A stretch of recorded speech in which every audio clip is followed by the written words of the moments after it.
Tonight. It's great weather today, so it's nice to be out and about and enjoying it. So thanks for taking some time out of your day to join us to study the book of Daniel. So we're going to spend time in the book of Daniel next 2 weeks. Tonight we're going to cover the first 6 chapters, and then next week we will cover the remaining chapters of the book.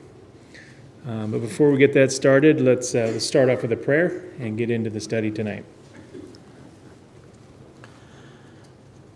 Our dear Heavenly Father, we want to thank you so much for this time we have once again to get together, open up your book, and to read from it, and then take these examples you've given us and these events to help us to understand you more and to understand your plan for us and the opportunity of salvation through your Son, Jesus Christ.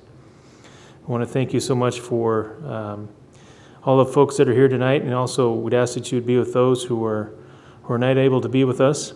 Help us to help them in any way that we can, and help them to come back here so that we can enjoy one another and encourage one another again. We thank you so much for Jesus and his example, and we pray in his holy name. Amen.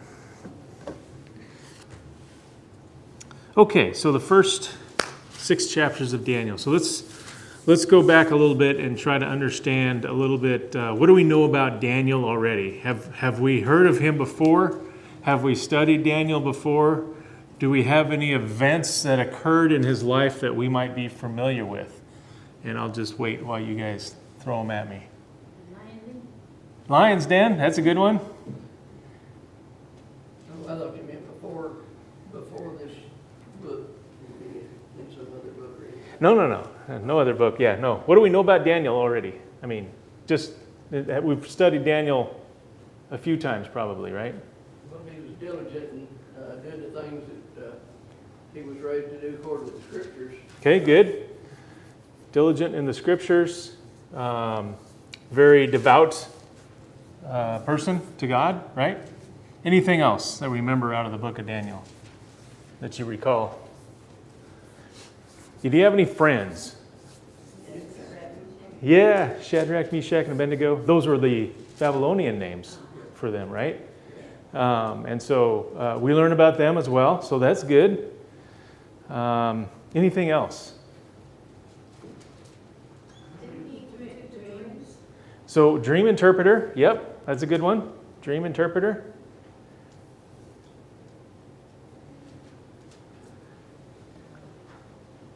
He lived at the same time as Ezekiel. He did, yeah. So there was some overlap between Ezekiel and Daniel because they were both taken off into captivity, probably in that first run. He prayed diligently. He prayed diligently. I like that. Yep. Okay. Good. Those are good ones. And all of those are in the first 6 chapters. The one thing that I wanted to cover as well, one of the other things was that he refused to eat the king's food, right? So he refused to eat the king's food, and there's some lessons in there too, and something to consider as well. It's certainly not a diet plan.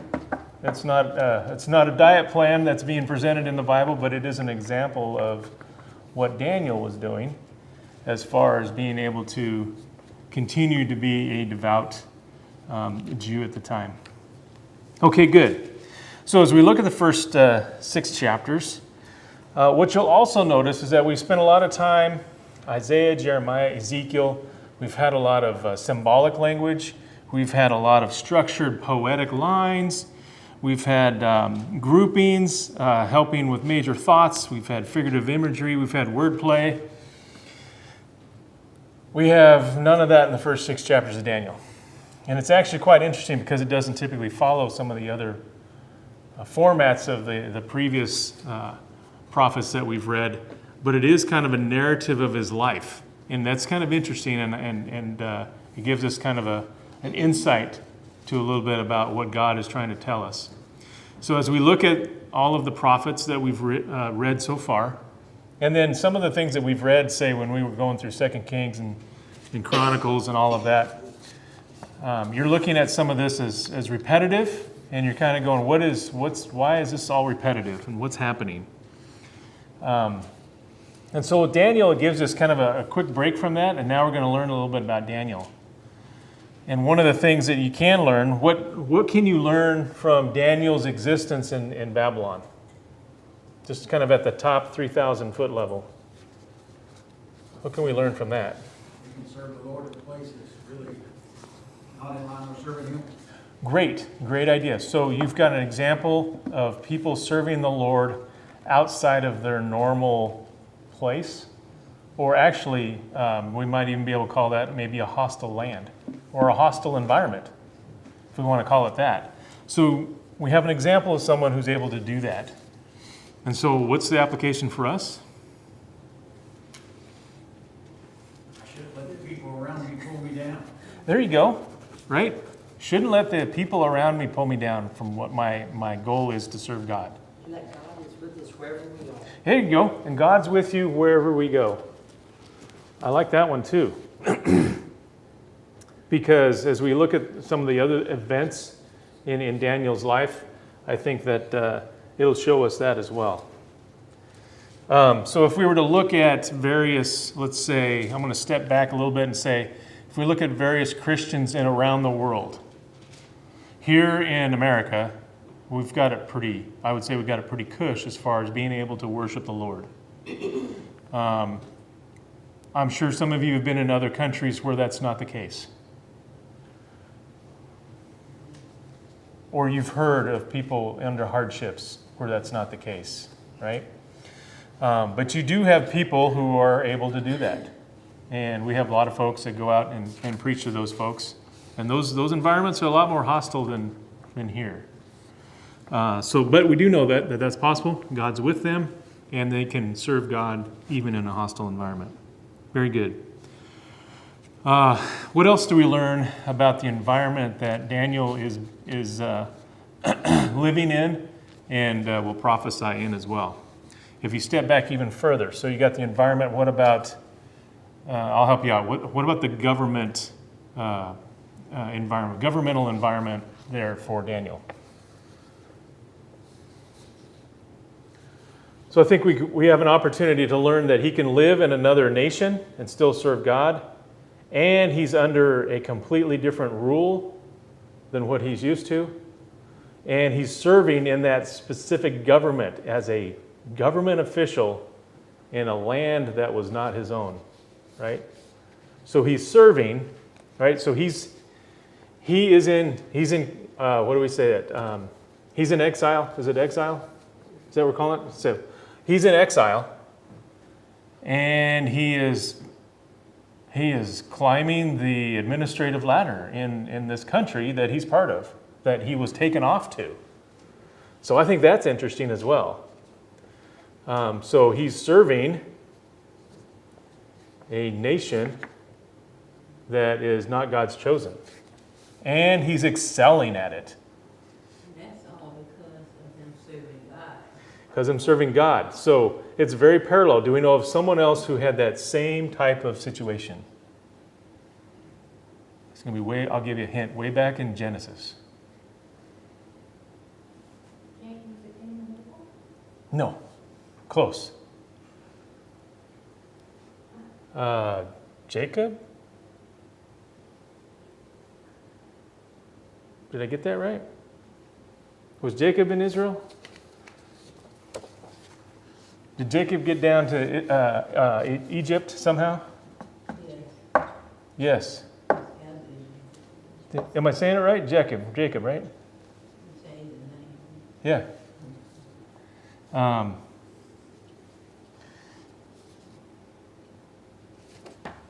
Now that I'm thinking, hold on. Joseph, thank you. Thank you. I knew something was wrong. I was getting the looks and I was like, I said something wrong. Joseph, thank you. So Joseph had a similar situation. He was also taken, I guess you could say, against his will, and taken down into Egypt and sold as a slave, and then worked his way up into the administration of Egypt. Okay, and so here you've got an example of Daniel doing something very similar. Taken off into exile, chosen as one of the fine young men that they brought out of Jerusalem, and then chosen to become part of kind of that administrative staff for Babylon. And so you see him rising through the ranks there. So that's good. The other part would be, as you look through the book of Daniel, how many kingdoms did we see rise and fall?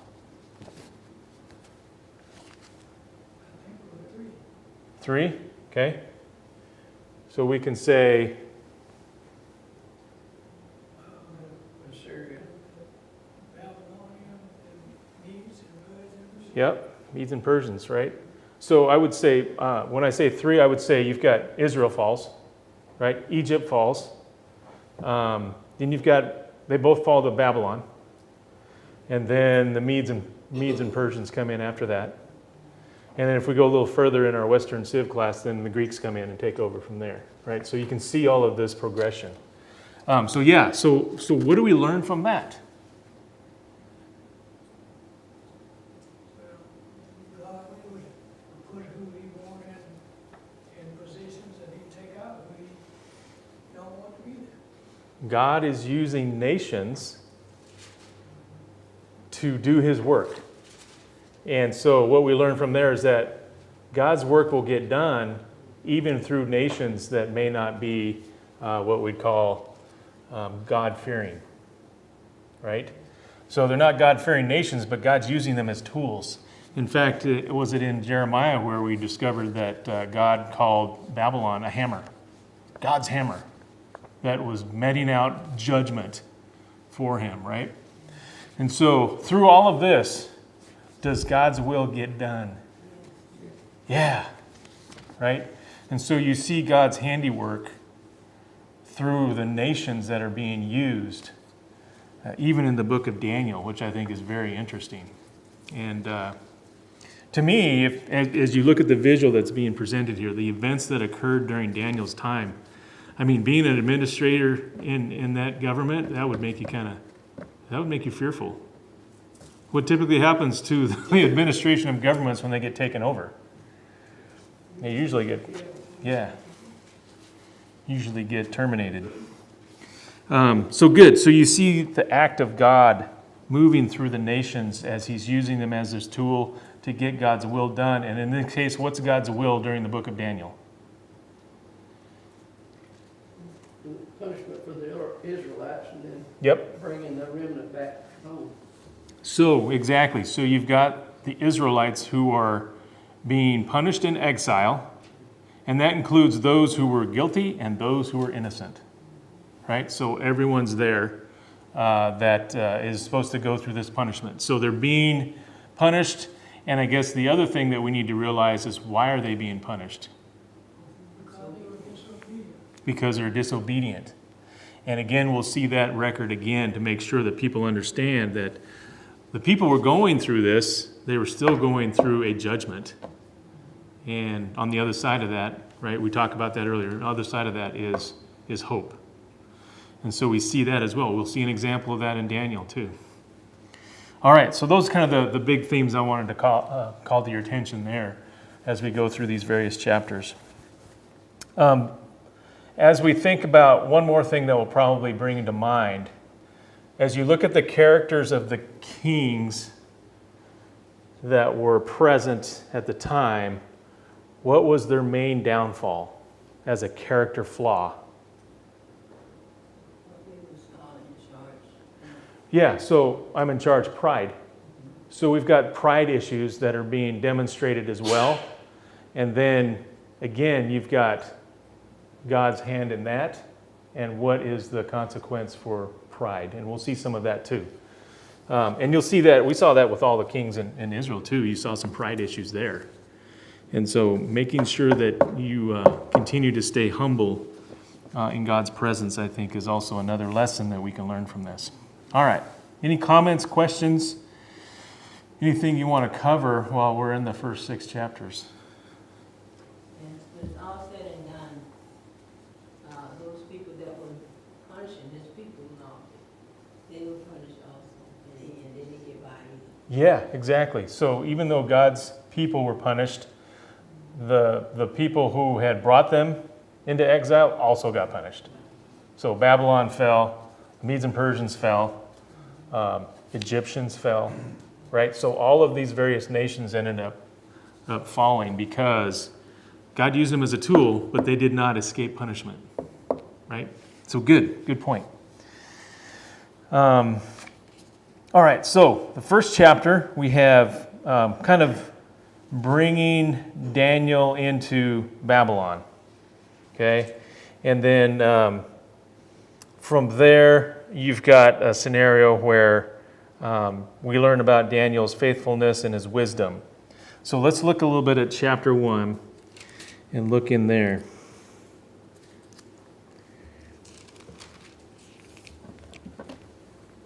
So we've got some time frames here. So in the 3rd year of the reign of Jehoiakim in Judah. So that's the same time that Ezekiel was just becoming, what his role was. What was Ezekiel's role? He was part of a priestly family, right? So he was kind of being raised up in that priestly family. So he's kind of in that same realm as Jehoiakim, the king of Judah. So he's the last one as they started to fall to Babylon. You've got, in verse 3, the king commanded Ashpenaz, the chief eunuch, to bring some of the people of Israel, both of the royal family and of the nobility, use without blemish, and of good appearance, and skillful in all wisdom, endowed with knowledge, understanding, learning, and competent to stand in the king's palace, to teach them the literature and language of the Chaldeans. And so you've got a group of people going in and they're saying, okay, we're going to grab these folks. They look like they are willing to learn and apparently they're supposed to be good looking.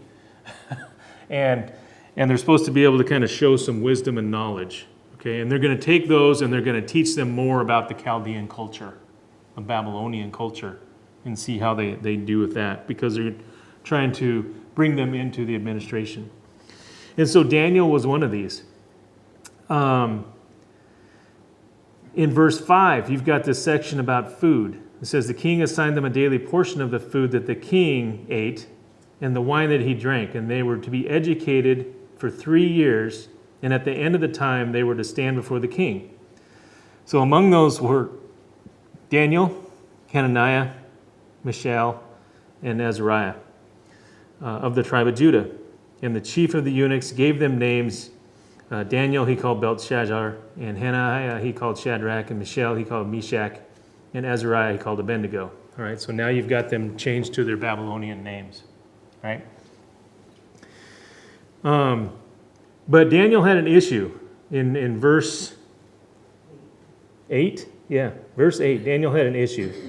So Daniel resolved that he would not defile himself with the king's food or with the wine that he drank.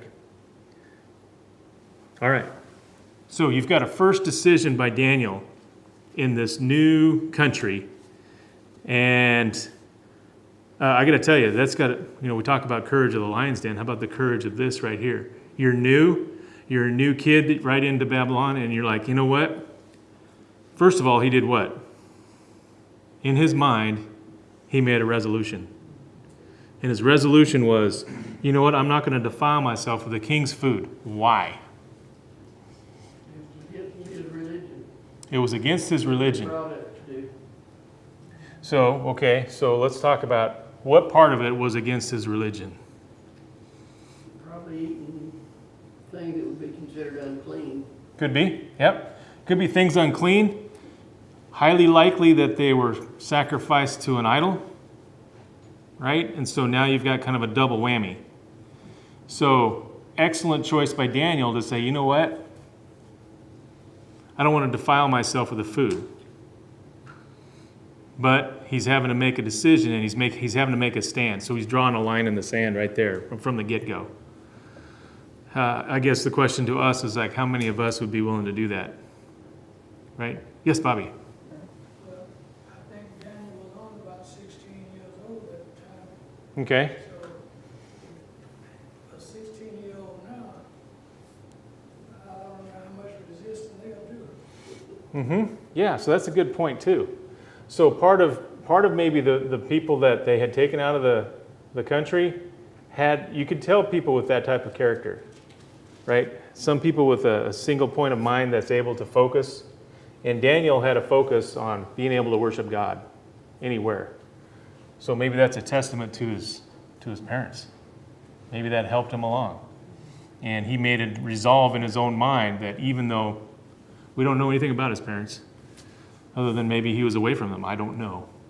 Making some suppositions, but certainly a good amount of character and decision making on Daniel's point at a very young age, right? So you've got him, he's going to refuse the food, and then he has an example, right? He's talking to the chief, who's the guy, the chief eunuch, chief of the eunuchs, and he asks them to help him out. So the other thing is he's gaining favor with the authority at the same time. So he's drawing a line in the sand, and he's still gaining favor with the authorities at the time. But you know, like how it's worded, it said God granted Daniel that favor. Yes. And so he put the kindness into the guard's heart, or the official. Right? And so you see God's hand working through that, where he's helping Daniel out by giving him courage, number one, saying he's going to trust in the Lord. Number two, the Lord's going to help him out by helping him gain favor. And this might be that this particular guard is like he's more reasonable to listen to what's happening around him. And maybe he's just more aware. There's something different about this Daniel and his friends. I'd like to know more. And there's people like that. You walk up on the street where they're like, hey, I'd like to know more about you. You did something that I noticed, and I want to know more about you. Right, I think I told that story. We had moved to a new house, and one of the neighbors came over, where'd you get all these friends? And they wanted to learn more, right? So how great is that? Just an opportunity to get to know you a little bit more. So maybe that's what's happening there. All right, so he gained some favors there. All right, and in verse 17, he says, as for these 4 youths, God gave them learning and the skill in all literature and wisdom, and Daniel had understanding in all the visions and dreams. And so you've got Daniel with kind of this another special talent that he has. But what does it say? God gave them learning, just like you said. God gave them the learning, the capacity to learn, understand, and absorb the knowledge that they were being taught. And so that's also a blessing as well. Any comments or anybody want to make on that? Okay, so continuing to gain in knowledge. In verse 20, and in every matter of wisdom and understanding about what the king inquired of them, he found them 10 times better than all the magicians and enchanters that were in his kingdom. And listen to this, and Daniel was there until the first year of Cyrus. So from here, where he started out, he continued in the administration through the first year of Cyrus, which is when? Now you got names being named. So Cyrus is way over here in the Medo-Persian rule. Right? So they're saying, okay, here's where Daniel started, and here's where he's going to end up at. Okay, so good. All right, any comments, questions there before we get into chapter 2? Well, Cyrus was the one that started having to make provisions to go back and rebuild Jerusalem. Exactly. So part of the Medo-Persian rule was that there was a little bit more compassion for those who'd been taken away from their lands, and he was allowing them to go back. And that's where we have Ezra and Nehemiah. Right, so good. Yes, Norris. I was going to say, back in those days when a person was able to interpret a dream, he found favor with with the king or something, like you said. That same thing with Joseph when he got locked up in prison when they found Pharaoh found out he could interpret a dream, he let him out. So that was a big thing when somebody could interpret a dream. Yeah, that's very good. So that's a great parallel. Joseph did the same thing. Not Jacob, but Joseph. Joseph did the same thing in the ability to interpret the dream, and then were those dreams good news? Not always. Not always, right? And so now you're like, ooh, I got the interpretation of this dream which God gave me, and now I've got to deliver bad news. And so that's another opportunity. Gaining courage and delivering bad news. So, okay. So now in chapter 2, we've got Nebuchadnezzar. He has a dream. and his spirit was troubled. Verse 2, the king commanded that the magicians and the enchanters and the sorcerers and the Chaldeans be summoned to tell the king his dream. All right. So there's the great example. He brings them all in. These are all the people he's been training all the time. Daniel was part of that group. Daniel and his 3 friends were part of that group, and they all brought him in. They're like, okay, I had a dream. You need to tell me what it means. And what did they say? This is the kind of twist you probably didn't expect, right? They're like, tell me the dream, but Maybe tell them to tell them the dream and interpretation. Right. Tell them what the dream was. you wasn't going to tell him the dream. He's like, you need to tell me what my dream was and then tell me what it means. And that's tough. That's a tough ask right there. So can you imagine doing that with your spouse? Man, I had a tough dream last night. Well, that act takes God. Yeah. So, correct point. That act takes God. So you've got God giving him the opportunity to know what the dream was. Because I guess the question is, who put the dream in Nebuchadnezzar's mind? God did. Yeah. So that's a great learning tool there. So he's going to kill them all. He's like, you can't tell me what my dream was. I'm going to kill you all. And then that's where Daniel did what? Great opportunity, another learning point. Daniel's in a group of people that's all going to be killed because they can't tell the king his dream. What does Daniel do? He prayed to God. Yes. Yes, right? So he's going to God. He says, help me with this wisdom. Give me some wisdom so that I can do that. So he went out. Daniel replied with prudence, and he's like, he wants to find out, how do we do this? Daniel went into his house and made the matter known to Hananiah and told him to seek mercy from God of heaven and his companions. He told all his friends. He said, we're in verse 16 or verse 18. Yeah, verse 18. Told them to seek mercy from God of heaven concerning this mystery so that Daniel and his companions might not be destroyed with the rest of the wise men. Verse 19. Then the mystery was revealed to Daniel in a vision of the night, and Daniel blessed the God of heaven, and Daniel answered and said, because the name of God forever, blessed be the name of God forever and ever, in whom belong wisdom and might. He changes times and season. He removes kings and sets up kings. He gives wisdom to the wise and knowledge to those who have understanding. He then was able to go and tell the king his dream. Any comments or questions there? So, another great opportunity. Tells the king his dream. What's the dream about? What's the big arching story of the dream of Nebuchadnezzar?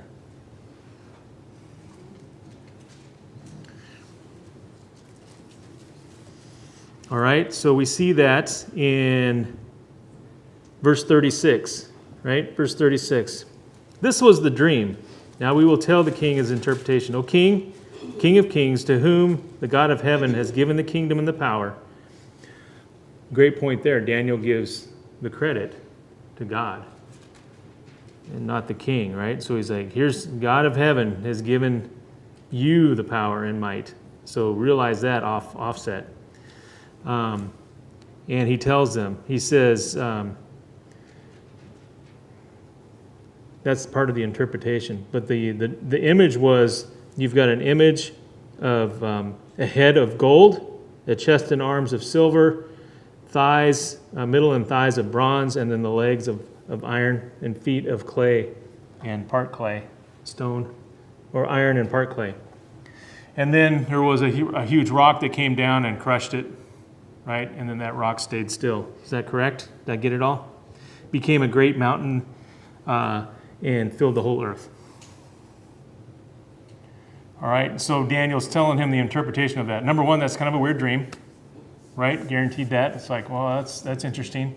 But now he's going to tell him what it means, and he talks about all the various nations. in verse 40. It says, "And then there shall be a fourth kingdom, strong as iron, because iron breaks into pieces and shatters all things. And like iron that crushes, it shall break and crush all of these." Verse 41, "And as you saw, the feet and toes were partly of potter's clay and partly of iron. And it shall be a divided kingdom, but some of the firmness of the iron shall be in it, just as you saw the iron mixed with the soft clay.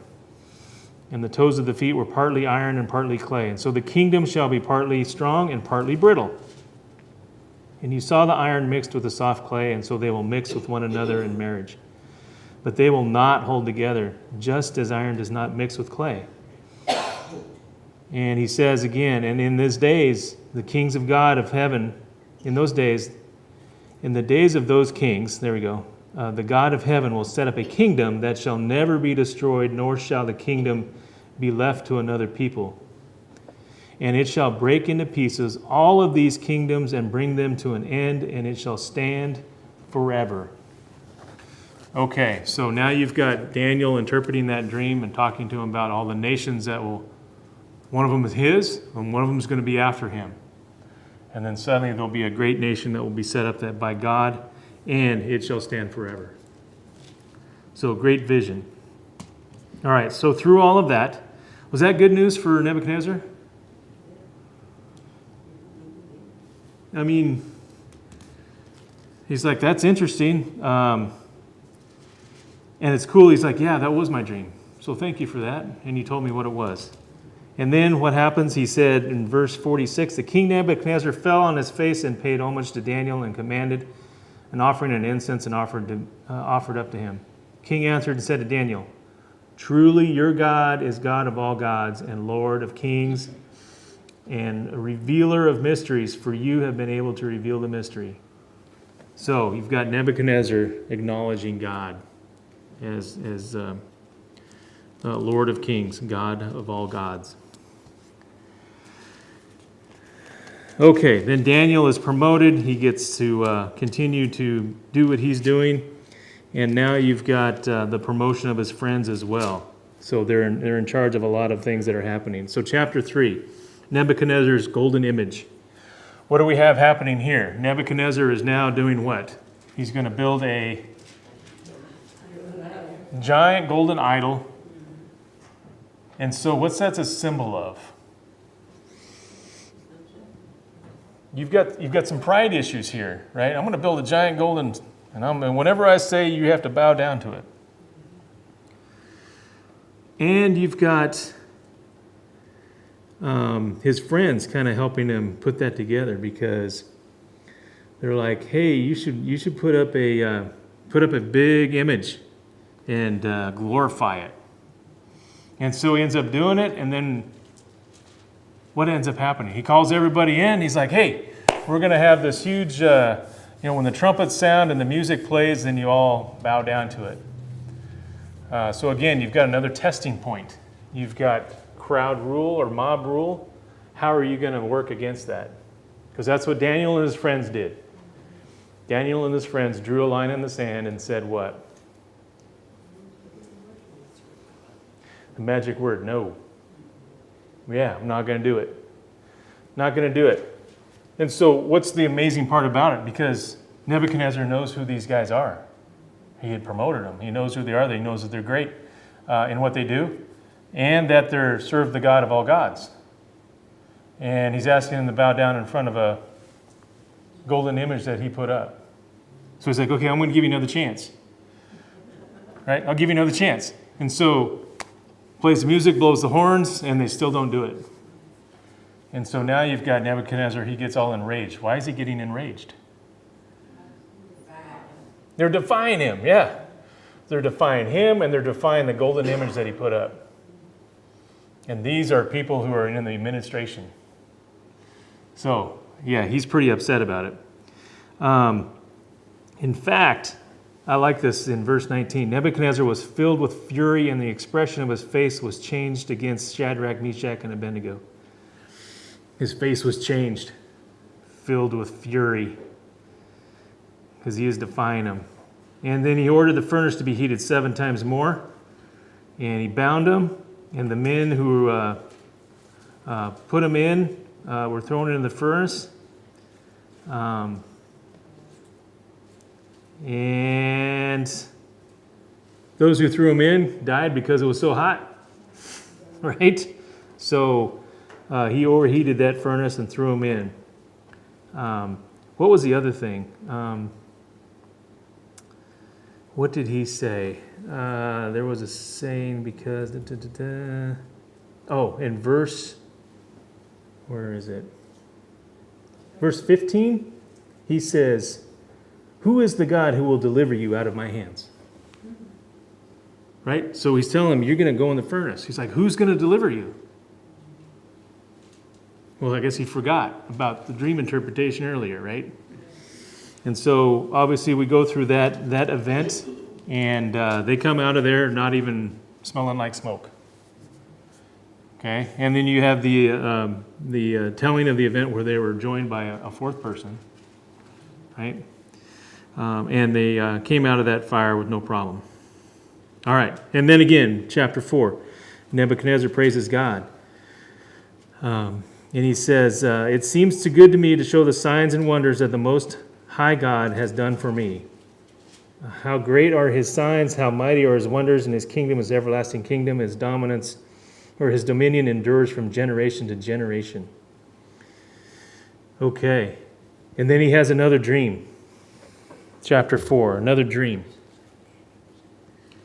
And so, what's this other dream about?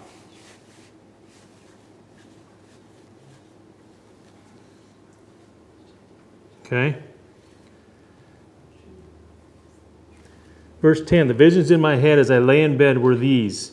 And behold, a tree in the midst of the earth, and the height was great, and the tree grew, became strong, and the top reached to heaven, and it was visible to the end of the whole earth.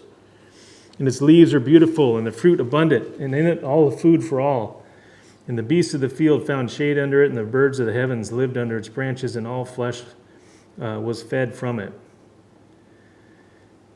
And verse 13, it says, "And I saw in the visions in my head that as I lay in bed, and behold, a watcher, a holy one, came down from heaven, and he proclaimed aloud and said thus, Chop down the tree and lop off its branches, strip off its leaves, and scatter its fruit. Then let the beasts flee from under it and the birds from its branches, but leave the stump of its roots in the earth, bound with a band of iron and bronze amid the tender grasses of the field." And so you've got, and it says, "Let him be wet with the dew of heavens, and let his portion be with the beasts of the grass of the earth. And let his mind be changed from a man, and let the beast mind be given to him. And let 7 periods of time pass over him." Interesting. Okay, so what is the interpretation of the dream? Because did Daniel have to tell him about that one too? All right, so Daniel's got to deliver bad news, because who's the tree? Nebuchadnezzar, yeah. And what's going to happen to him? Going to be chopped down, and the beasts are going to flee, and he's going to let his portion with the beasts of the grass of the earth, and let his mind be changed. And so you've got this scenario where Daniel interprets the second dream, tells him to, hey, here's what it means. I think you should take this as a warning. And in verse 28, chapter 4, it says, "And all of this came upon King Nebuchadnezzar, and at the end of 12 months he was walking on the roof of the royal palace of Babylon. And the king answered and said, Is not this great Babylon, which I have built by my mighty power, a royal residence, and for the glory of my majesty?" Verse 31, "While the words were still in the king's mouth, there fell a voice from heaven, O King Nebuchadnezzar, to you it is spoken, the kingdom has departed from you. And you shall be driven from among men, and your dwelling shall be with the beasts of the field, and you shall be made to eat grass like an ox. 7 periods of time shall pass over you until you know that the Most High rules the kingdom of men and gives it to whom he wills." Immediately the word was fulfilled against Nebuchadnezzar, and he was driven among men and ate grass like an ox, and his body was wet with the dew of heaven until his hair grew long as eagle's feathers, and his nails were like bird claws. That's quite a visual, right? And I think doing a little bit of research, I didn't do a ton, but doing a little bit of research, there's very little history outside of the Bible of Nebuchadnezzar during that time. But they know there was a time from where there was a lot of writing about Nebuchadnezzar, and then there was a time that it wasn't. And then this new kingdom came into place. So you do see some of that. Verse 36, does Nebuchadnezzar get relief? Right? How does he do that? Yeah. Turns his mind. He turns his mind. He lifted his eyes to heaven, and reason returned to him. And he blessed the Most High and praised and honored him who lives forever. So can we say that Nebuchadnezzar was a spiritual man? Tough one, right? Hey, Bobby, yeah? Well, he kind of was, but he forgot who gave him the possessions that he had. Yeah. Sometimes we do the same thing. Yes, we do, don't we? And that is a great lesson. That's the lesson to learn from us. Things are going great, and we forget where we got it all from. And then even whether it's possessions or talents that we have, or maybe some things that we're not using. What's our most valuable possession that we have? Time. Great, you're reading my mind. Yeah, time. What are we going to do with the time? Right? What are we going to do with the time? Are we going to live for God or not? All right, so that's chapter 4. Chapter 5, we've got a scenario. So you've got a new king, Belshazzar. And how's Belshazzar doing? Does Belshazzar have a character flaw? And his character flaw is the same as most kings, right? What's his is pride again, right? So pride. But the thing that really got it all started was he did what? He was having a big party, and he did what?